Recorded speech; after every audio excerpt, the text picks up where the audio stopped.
We started off on the wrong foot. Breeze Nation, what is good? It was the glasses. The glasses threw me off that you got on. I don't know what sunglasses in the house. What's good, y'all? It's your boy Pat the Designer back at it again. Bears training camp. Cole Kmet extension. Yannick Ngakoue interested in the Bears. We got so much to get into. Appreciate you guys for tuning in and showing love as always. We jumping straight into this, John, man. I mean, listen, today was a whirlwind of events. I was so excited to see kind of what being there and being able to see so many things that I think just aren't explained on video well. So we're going to break all of that down in training camp. As always, hit that like button. Subscribe to the page. We do talk Chicago sports daily on this channel. It's the only channel talking Chicago sports. How Chicago talk. So make sure that you get in tune with us. As you can see, we're not in the studio right now. It's because we got sick of the lighting. No, I'm just playing. We sick of the lights. No, we got to. Hey, listen, that drive from training camp back home is long. So we're gonna chop it up in here with y'all this way. I mean, listen. First things first, let's jump straight into it. Appreciate everybody. Cole Kmet. Yes, extension. 4 years, $50 million. And we talked about this on today's episode of the Chicago Bears podcast.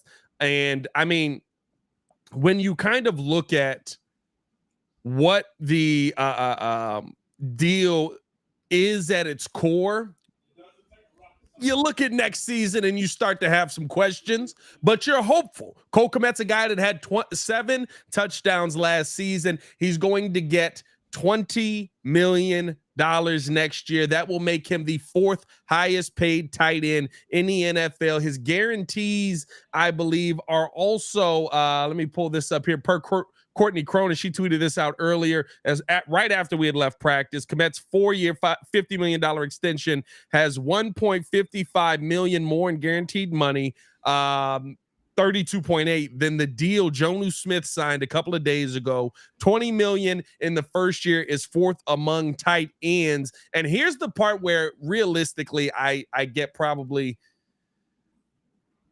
I don't know what to say on this deal, right? Is that this is Ryan Poles' first multi-year extension. Right. You're talking about a Khalil Mack. You're talking about a Roquan Smith. You're talking about all of these guys. He didn't even negotiate with Khalil. He got in and was like, take the money. Get up out of here. But Roquan Smith, right? Now you're coming up with Eddie Jackson, different guys like that. What are your thoughts on how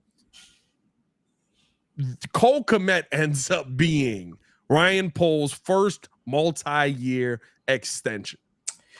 Well, first off, I just want to say this, man. Shout out to him because he's definitely totally put the work in. I was the first one to say when y'all first drafted him, I said that was a good pickup, and now he's kind of starting to put it all together, right? Yeah. So shout out to him for getting his bread. Listen, I think that at the end of the day, how this works for them, how this works for them is that basically, it's 4 years, 50. He's getting an M, tacked on to that. But it's kind of what he talked about in his interview, right?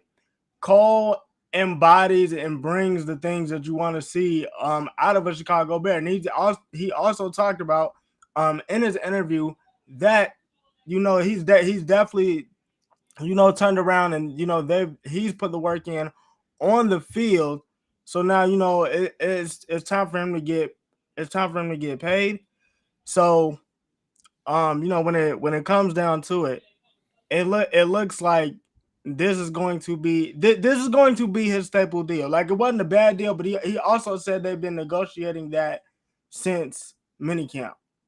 So clearly he wants to get these guys he wants to get these guys where he wants to get it out of the way, because I think that now they're really just trying to focus on football.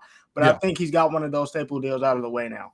It's so interesting to me because, to me, I look at a guy like Cole Kmet, and not to say that he's bad or anything, but you want to know if he's going to be there. I talked about this on the Chicago Bears podcast on ESPN. Check that out. Today, You want to know if he's going to be the consistent guy. When you look at a guy like Cole Kmet, though, he did lead the Bears in receptions last year, 50, led the Bears in receiving yards, 544, led the Bears in receiving touchdowns in 7, his career high, joining Travis Kelce and Mark Andrews as the only tight ends in the NFL to lead their team in all 3 categories. But when you hear the numbers, when you hear the stats, when you hear what it ends up being in the long run, you're kind of like, okay, like it's 544 yards, right? If we see those stats this season, we're not impressed by that anymore. And so for me, I'm looking at Cole Kmet as, listen, now you got to be what you're being paid to be. You've got to be a top 5 tight end in this NFL. You're getting paid next season as a top 5 tight end. And the one thing that I did like, I was able to sit in on Cole Kmet's press conference at Flex. I was able to sit in on Cole Kmet's press conference. Shout out to you. And, they asked him basically, where do you feel like you've improved the most? Where do you feel like the next step is going to come for you, right? Where do you feel like that next step in your career, now that you're being paid like this, is going to come for you? And he said, listen, it's about getting better as a more all-around player. It's about getting better as a more all-around tight end. And he talked about how when he showed up here, right? Remember, we all talked about him for this. And he wasn't a good blocker, but he also said it wasn't something I needed to do.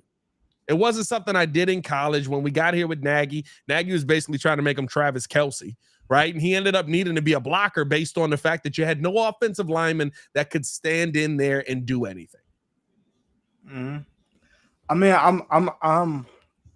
I'm looking at it, and like you said, I think that he's definitely looking to improve in those areas, be a better all-around tight end, because if you look at the guys like a Travis Kelce, if you look at the guys like a Travis Kelce or Mark Andrews, they do kind of the dirty work, where when we sit back and look at the game, it's like, bro, how did you wind up getting open? And it's literally, okay, chip block here, the way you get off the line. So I think he's gonna, look to improve in those areas. And I'm gonna say this too, the way that Ryan Poles has been talking about this offensive line, specifically Darnell Wright. Yeah. Coming into this thing, you could tell, bro. Like, hey, listen, it's going to make Cole's job so much easier. Yeah. But even then, all he pretty much said to me, I mean, well, everything that he pretty much I got out of it was, we're trying to get these guys on a regimen. We're trying to get these guys on a routine. He talked about Darnell Wright. He talked about Justin.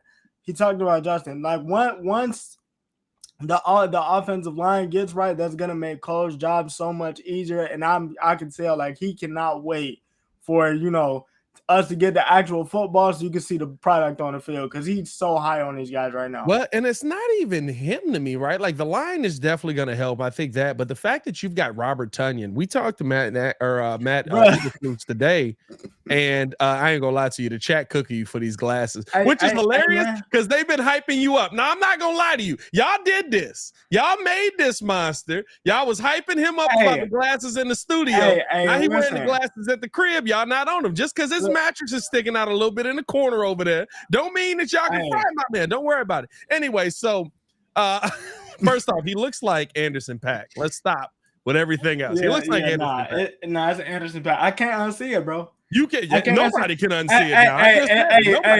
I blame you and Coach T for that. I'm not gonna lie. Anderson, I mean, listen, blame your face. Anyway, but I just really feel like, right. Oh, Coach Flus was talking today at the podium, and we asked him. They asked him about,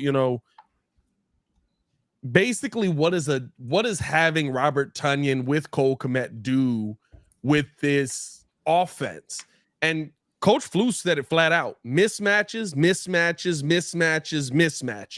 You're going to have so many times where either Robert Tonyan or Cole Kmet or Chase Claypool, 6'4", or Darnell Mooney in the slot are going to be single covered. You're gonna have to go one-on-one. They were going 12-man sets out there. You saw them practicing that today out on the field. And I mean, when you watched it, I mean, we can get into a little bit of training camp as well with this, right? Because that's really what we're here to do, break down training camp and see what it's going to be. When you see both of them and how they're utilizing it, and I see Numb AZ said, I thought Kmet was going to be the backup.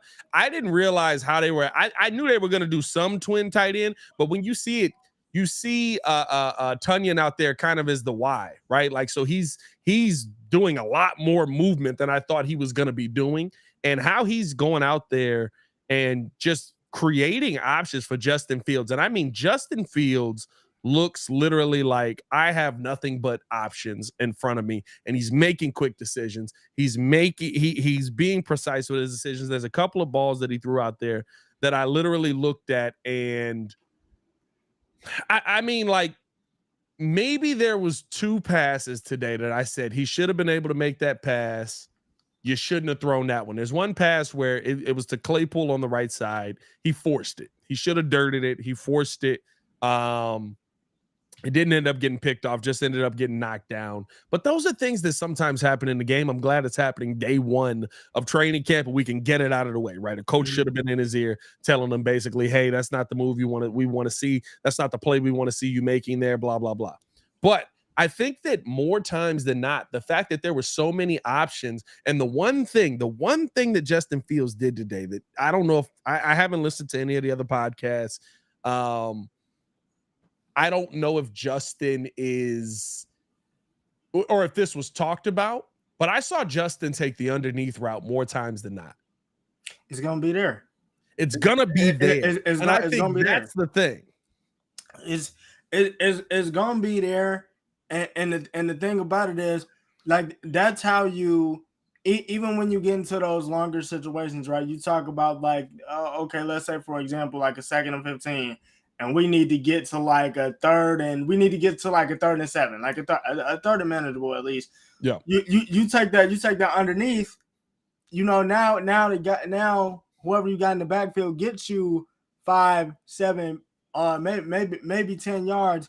So I mean, it's things like that you know are just gonna improve his game. And the other thing that Ryan Poles talked about as well, when they asked him about Justin, he wants him to work more efficiently, because he says the thing, and I want to make sure I get this right. He said the thing that is most important that nobody talks about, the drive before, I think, is the drive before the end of the half, and it's the drive before the end of the half, and I think always going to get 7, and those are the things that, you know, he wants to see him improve on. And I think, you know, with everything that you just talked about, even with the Robert Tonyan movement, with him being in there, like, what are you gonna do? Yeah. like legit. What are you gonna do? I mean, that depends on. Here's the thing, right? And you never take, first off, day 1 of training camp is shorts and pads. I'm sorry, the day 1 of training camp is shorts and t-shirts. Yeah. They're still not in pads. He did say you gotta wait till they. You gotta wait till they're in pads, right? Because you can't see how the blocking's gonna go. You can't see, like, we can see kind of like the semblances of what the blocking schemes are going to be here, but you can't really tell what anything is when you literally are looking at guys in t-shirts and shorts. Guys can move a lot more freely. There's not a lot of holding going on.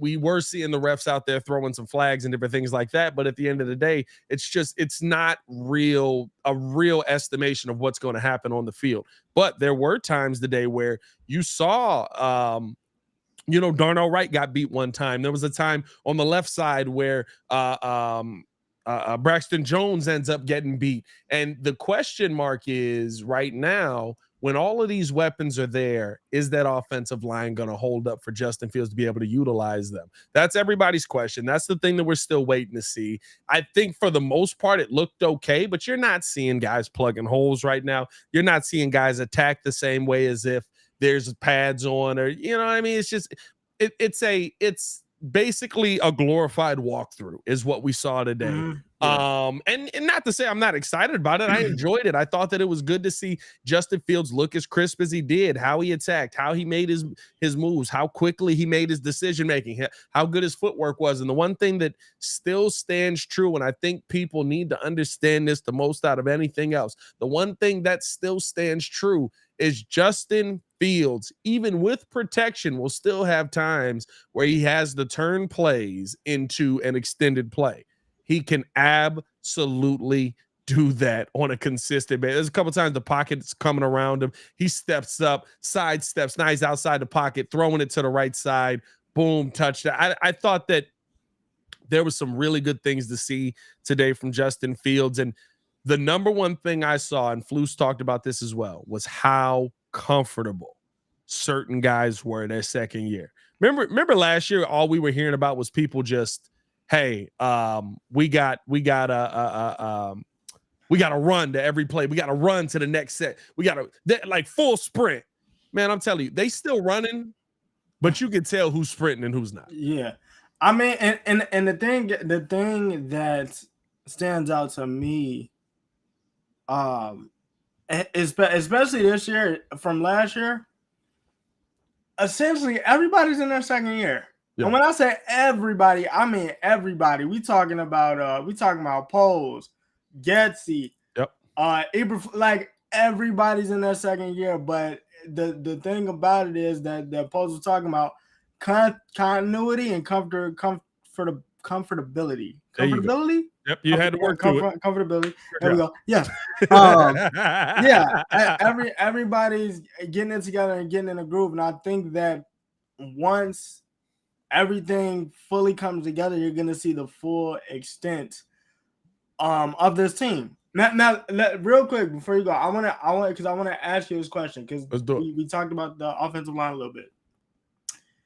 Now I know like you only get 3 preseason games, and last year we made an entire fuss about the Cincinnati Bengals like not playing their starting offensive line like the whole preseason, and they wind up making it to the NFC Championship game. Ballpark, everybody's healthy. You get your full starting offensive line. How many games until the offensive line? I'm just talking offensive line. How many games until you believe that they gel together and you can see this offense really getting going? I mean, realistically, it should be pretty quick, right? Your left side, I'm talking about from center to the left side, is the same. Now, Tevin Jenkins is in a different spot. Of course, he's going to be, the left guard this year instead of the right guard.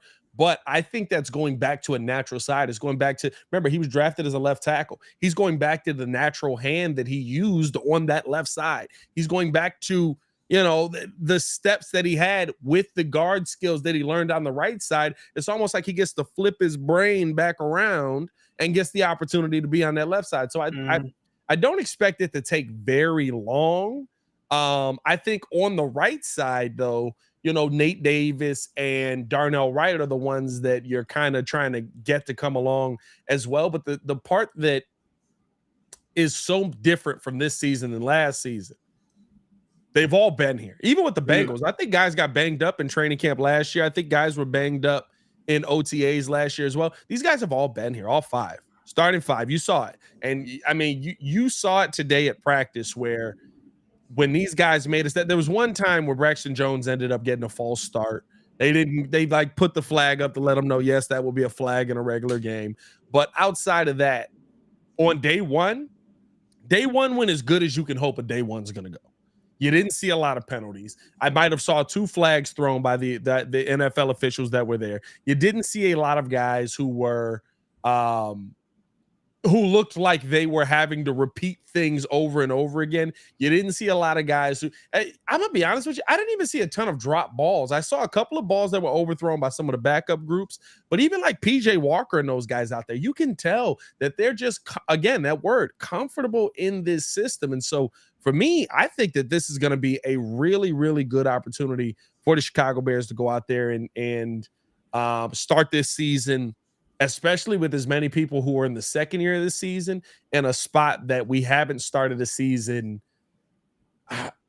I don't remember the last time we started a season this comfortable offensively, honestly. Yeah. Like, I'm gonna be honest with you, like every year something changed. Every year something was different. You know what I mean?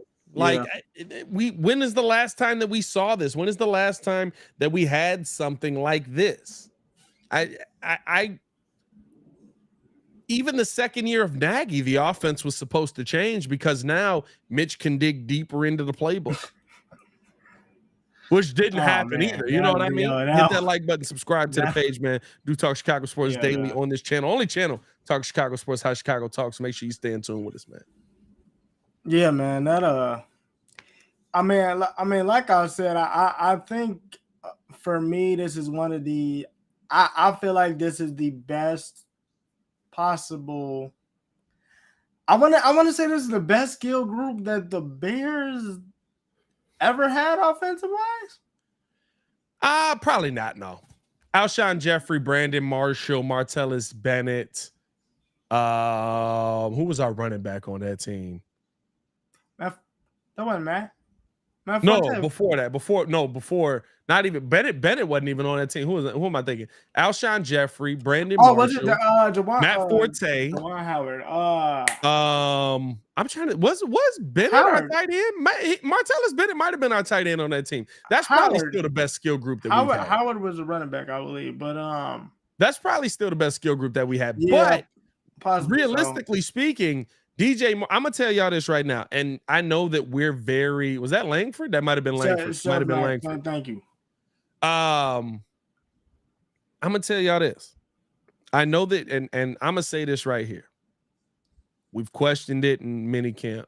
We questioned it in OTAs. We're now at training camp. In OTAs, DJ Moore and Justin Fields was legit. In minicamp, DJ Moore and Justin Fields was legit. What I saw from DJ Moore and Justin Fields today, Chicago, prepare yourself for a quarterback wide receiver duo that you haven't seen before. And that is including a Jay Cutler, Brandon Marshall duo. Because when I watch these guys, and I know it's just day one, things they're gonna have a bad day here and there, like it's gonna come. Pause. But when I watch what these two can do together, there's going to be so much focus on DJ Moore that other guys are just going to have no choice but to be good. That's how good he is.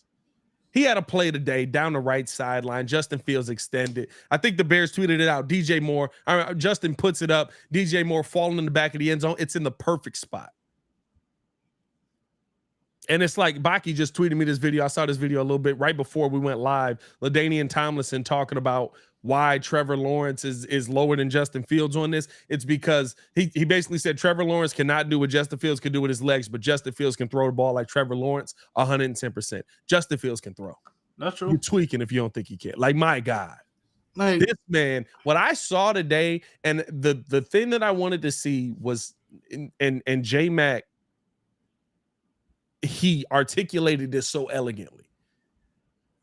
When we were sitting up there talking, he literally said, not on the podcast, this is just watching him. He said, I haven't seen Justin Fields double pump. I haven't seen him take his time. I mean, he's just making decisions. Boom, boom, boom. I got my guy, or I'm taking off. And we didn't see him take off at all. And that is an option here. I mean, it's still practice, right? But like, you still can go. He standing in there. Boom. Now, there were some plays that I was like, he probably getting hit there.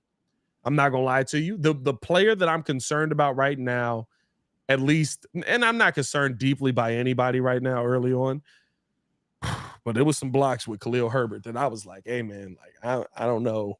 I don't know what the game plan is on you blocking, but it don't look like it got too much better. But you can't see that without pads on. Mm-hmm. So yeah. I mean, I just think, and this is the crazy part about that. Just to take it even further, bro. NFL Top 100 comes out. You made a video on this. He makes 86. the players around the league, know that he didn't have the help. Yep. So what do you think is about to happen now that this man got that help? Yep. It's finna be a problem. It's finna be a problem, dude. Like man. This is why I just look at it, and it's one of those things where me and you were talking about it in the car. This dude is on a mission, and it's literally like he has this thing where he's like, okay, you said I was a running back. You said I was a running back. This person said I can't throw. All right, just wait till we get the weapons. Now that he got the whole entire smorgasbord, bro. The dude is but like ballpark. I'm not gonna lie because I'm so hyped. If they not coming out the 25 a game, 25 a game is like what is what they should be putting up. Oh, you talking about offensively? Yeah. I'm so I truly believe that. Like I truly believe that. There's no doubt in my mind that they could do that with ease. Yeah. I mean, I just, to me, right, when I look at a guy, when I look at what this Bears offense can be, it is really dependent on what Darnell Wright's going to be, what this left side of the line. To me, I told y'all, my biggest question mark is Braxton Jones. My biggest question mark is, what is Braxton Jones going to be able to do? How much is he improved? Is he still in is his technique improved? I know he worked with Olin Kreutz this offseason, and Olin basically came out and said, listen, I had to tell the kid one thing. And after that, every time I told him something, he got it immediately. But my biggest question mark comes with the offensive line. My biggest question mark comes with, what are you going to be able to do to keep Justin Fields upright? But even with all of that, I'm telling y'all, the DJ Moore connection is going to work, because Justin Fields can move. And this is the part that I think there's not enough people talking about. To me, when I look at what we've added to the offense, you've got a wide receiver that has had success with literal doo-doo water. So if he's had success with that, and at a minimum, we think Justin Fields is okay, then why wouldn't Justin Fields be able to have success with this guy? Why wouldn't Justin Fields be able to go out and, absolutely. And this is the thing. Be able to go out and get wins while you still got Darnell Mooney on the team. You still got Chase Claypool on the team. You still got Cole Kmet, who's now signed for 4 more years. You now added Robert Tonyan. You know what I mean? Yeah. And I think the thing that I love the most to hear from the guys, like Justin's like, nah, I'm going to throw for 4,000 yards this season. Like they was talking about it today when Ryan Poles gets in the room. They was talking about Darnell Wright. They seen Darnell Wright. They're talking to Darnell Wright. Darnell Wright's like, hey, nah, it's about to be all pro Darnell Wright. Yeah, I saw that. Like, I'm not gonna lie to you. I was laughing at that a little bit. But I get it though. I like the confidence. Here's the weird part about all of it. The Chicago Bears are confident in what they're putting together. I feel like that hasn't happened. Like, there's always been the, hey, we're going to go out there and we're going to get better every day. No, that's not what Justin Fields is saying. That's not what DJ Moore is saying. That's not what people around these guys are talking about. That's not what when they're talking about what this offense is going to be able to do. They're sitting here just telling you, just wait and see. We've all seen the connection. We've all seen how this is going to play out. There's a reason that Justin Fields is saying he's going to be the first 4,000-yard passer. Yeah, I mean, like that's so those are the things to me that when I look at, I'm not sitting here and being the guy who is taking just the player's word for it. It's like you said when you talked about the NFL top 100, the players that are voting on it. are telling you that this guy's dangerous with his arm and his leg. The players that are playing against him are telling you that you can't stop him. And coming off of a season where he was literally getting everything that he wanted or that he needed to go out there and get wins taken away from him. So off a season that you had literally nothing, the players are sitting here telling you, "Oh my God, we don't know how to stop him. Be a problem. We don't know how to stop him." Now you're gonna add to it, all right, man. So I'm telling y'all, the DJ Moore to Justin Fields connection is gonna be 110% real. I was watching those two today at practice, and when you see just how improved Justin Fields' decision making is, when you see how efficiently he's getting the ball down the field, how quickly he's getting the ball down the field. There's a couple of times even, right, where he's delivering the football in a pass, even though in a real life situation, he probably would have took a shot there throwing the ball. I still,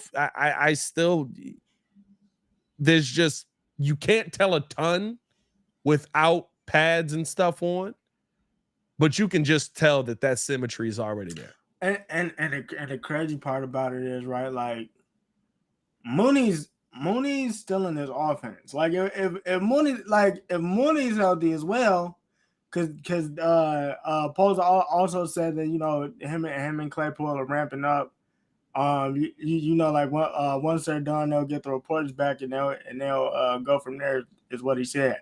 Yeah. But like once he gets healthy, you got to report with him there as well. So it's legit. Like if you don't, and this is the thing. Sometimes I guess some people take training camp and the stuff they hear out of training camp with a grain of salt, but literally the sky is the limit. If you don't think that this team will be able to crack 30 easily with the stuff they're putting together and the guys that are coming back in this second year, bro, I don't know what to say. You don't want to see the Bears succeed. You don't want to see the Bears succeed. That's just my theory on that, man. But it's definitely, bro, good problems to have. Good problems to have to say that this is day one, and these are the reports. Yeah, no, good problems to have for sure. Here's another thing that I thought was an interesting bit of news that we got today. I want to make sure that I'm sourcing this right here. And by the way, appreciate you guys for tuning in. With 70 people up in this mug, hit that like button, subscribe to the page. I know that this is we're getting a daily show back cracking. We're going to be live Monday through Friday. I think 6 o'clock is probably going to be the go-to time for most of us. Maybe a little bit earlier on Thursdays, but outside of that, I think 6 o'clock pretty much is going to be our go-to time to go live. But per Chris Emma from 670 to score, free agent defensive end Yannick Ngakoue is interested in signing with, guess who? The Chicago Bears. When you hear that Yannick Ngakoue is showing interest in signing with the Bears, where do you lean more so? Are you more on the side of Yannick Ngakoue sees a future here with this team, or are you on the side of Yannick Ngakoue realizes who can pay him the most money, and that's why he's most interested in being a part of something as training camp begins? Because remember, we thought we were going to get what's it called? We thought we were going to get a edge rusher signed before training camp based on Ryan Pohl's conversation with Bleck and Abdallah from ESPN 1000 on where he basically says, listen, so we're going to get something done sooner than later. I think that Ryan Pohl's is like, the return of Christ. Sooner than later is on his timeline, not ours. Our sooner may not be his sooner. Absolutely.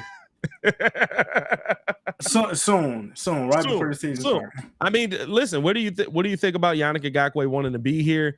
How do you feel like this Bears team is going to get this done? I think it'll be a good get. I mean, I do think that he's a bit of a He's kind of tried to turn himself into that Darrell Revis. I'm that guy. You're going to give me $15 million, and then I'm gonna produce for you, and then I'm gonna be out. But as it goes in the short term goal of things, he's paired back up with Matt Eberflus. Not only that, I think you guys talked about it either yesterday or the day before when I was there. It's going to help the team. Like there's an assortment of guys who had 3 sacks here, 3 sacks here, 7 sacks here. It's all gonna, the vets on the line is not only going to improve the room, but improve the players on that D line when they get out there on the field. And then that also gives you the pass rush. That also gives you the one pass rusher you need. So then now when you talk about Eddie Jackson needs to be a ball hawk, or Jaquan Brisker needs to be a ball hawk, or you're talking about Kyler Gordon coverage, like that's all going to help out. So I think that if you do sign him, it'll be a plus. For how long, we don't know, but in the short term of things, I think it's a W because everything falls in line. Like, he's already played here and he's got that familiarity. Here's why you need to go get a guy like Yannick Ngakoue. I think DeMarcus Walker's good. I think DeMarcus Walker's actually going to show you some really good things this season. I think that he's going to be, I think no matter what, he's a leader on this team. Still a younger guy. What is DeMarcus Walker? 29, I believe. I think he was one of the other guys that was still under 30, maybe 28 even. But DeMarcus Walker got his 7 sacks being a 2. And so 28 for DeMarcus Walker. He got his 7 sacks being a 2. And that's not a slight. It's still 7 sacks in the NFL. That's a good season. But he got his 7 sacks not being the best player on that defense. And now he's the best player on that defense, which means, can you replicate those 7 sacks when you're getting double teamed, when you're getting chipped, when you're getting ran off the line, when you all of those things, right? You sign Yannick Ngakoue, DeMarcus Walker can still be the same guy that he was last year. I don't have to worry about potential. I don't have to worry about hope. I don't have to worry about, you sign Yannick Ngakoue, DeMarcus Walker gets to be who he was last season, because now Yannick Ngakoue takes all of that pressure. You sign Yannick Ngakoue, now I got 2 pass rushers that at a minimum can get to the quarterback, and that's going to help the guy who I just paid a bunch of money to in Tremaine Edmonds in the backfield, turning him back into the player that he was in Buffalo, which makes your defense overall better. Oh, by the way, if Tremaine Edmonds is good, that's going to make TJ Edwards' job a lot easier, including Jack Sanborn in that as well. And we've seen what happens to DBs if you get pressure on the quarterback versus if you don't. And I think the thing that you got to take into account about that, right, is even the year that the Bengals went to the ball, that they only had 1 pass rusher. Yeah. The thing about it is he was getting home so frequently. Their third down defense was phenomenal, and nobody talked about it. Yeah. So I think that's another thing that you can kind of add on to that. If Yannick and Nick. Hey, bro, I didn't heard it said so many different ways. Courtney always says unique Ngakoue. Jason always says, yeah. Hey, I forget what Jason say. Jason be butchering some names. I ain't gonna lie. Jason some names off on there. He be like Jaquan Brisker. Yeah. I be like, dang, you ain't black as heck, bro. Like, but I'm just here's the thing for me at the end of the day. The part that I hate that Chicago teams often do is we get guys who were good in other situations, but we don't replicate the situation that allowed them to be good. Mm. I've said this multiple times this offseason.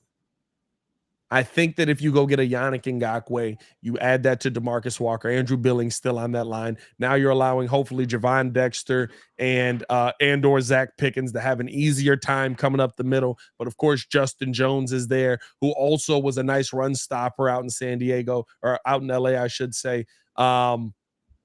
right? You're just adding that piece. Now, the real question is, how much is the price? The one thing that we know about Ryan Poles, as much as Yannick Ngakoue has an interest in signing here, that doesn't mean he has an interest in making less money here on a multi-year deal. If you're talking about overpaying, we know that Ryan Poles is not going to do that. We know that Ryan Poles is not going to deviate from the plan, and he's not going to take that big swing that most teams have taken to try and go get this guy. He's not going to take that Ryan Pace move of going and getting a guy like Khalil Mack. Nah, yeah, I mean, yeah, definitely. I'm looking at it, and I mean, to be honest, it's like you said. I mean, it's got to be for the right price. I mean, the last couple of years, I mean, he's been a mercenary for hire. I mean, as long as he's not calling you, telling you, you know, as long as he's not calling you, telling you, he's like, yo, I want that Chris Jones deal that he's talking about. Give me that $30 million a year. No, like, you know, as long as it's not too crazy and it fits within his timetable, because I think that, you know, he's trying to get Pose. I mean, he's trying to get everything done under his time, but in an efficient manner. So I think he's going to try to look at it. But if, you know, and Ngakoue is trying to, you know, kind of hardball him in a sense, he's probably just going to move on, because as much as it is a good get, he doesn't sound like he wants to be playing around with this for too long. Yeah. So we'll see what it turns into, man. I think that, and here's the part for me that here's the main thing that you have to ask realistically. Is what you have here good enough for you to feel like your team is going to be able to, your defense is going to be able to help Justin Fields? At the end of the day, this is all to do what? It's all to help Justin Fields. And I think that with the pass rush you currently have, you can't say that. You can't feel confident about that. Does that mean that you'll never be able to feel confident about that? No, 100% not. We already know that, right? But I'm not going to lie to you. I could see the Bears going the Justin Houston route, because I think Justin Houston probably comes a lot cheaper, gives you that leadership. he's one of, you know, and he's a 1 year, 2 year thing. You can build a draft class in a spot that he had possibly. You can go out and make a draft pick on, okay, we want him to replace Justin Houston at some point. True. Now, if you go get Yannick Ngakoue, do you have that guy for sure? Yeah, you do. You got a 10 and a half to 9 sack guy every season. You do. But how long is that going to last? Yeah, I think, you know, I mean, he's literally, like I said, he's trying to get in where he fits in, and Ngakoue is, but at the same time, it's like Poles has come out and been very sure of himself, very stern about, you know, you know what he wants. And I seriously, like, I think that he's gonna take a deep look into it, but he's gonna be like, look, if you playing around with me, and by the time, you know, say the Hall of Fame game or something like that rolls around, I don't know. He's not. My point is, he's not gonna play around with this that much longer. So I think you may see, like, to your point, I think you may see a Justin Houston. You may not be able to get a Yannick Ngakoue, and that'll suck. But you still get a vet presence in the locker room. He's been around, so he'll be able to teach a DeMarcus Walker a thing or two, a Zach Pickens a thing or two, and maybe, you know, a Jaquan Brisker might be able to pick up on some of those things, because, you know, he had a decent amount of sacks last season. So, you know, it all depends on what safety leading the way in sacks no more. True. No cap, true. I'm not gonna lie to you. I don't want my safety leading the way in sacks. But hey, let us know how you guys feel in the comments below. We really do appreciate you guys for tuning in and rocking with us on another episode of the Windy City Breeze Sports Talk Daily. We are back and better than ever, dropping this on the podcast side as well. We'll also have more content coming out. If any news breaks throughout the night, hey, that's another episode, man. Ringo, good times, man. Take the good times.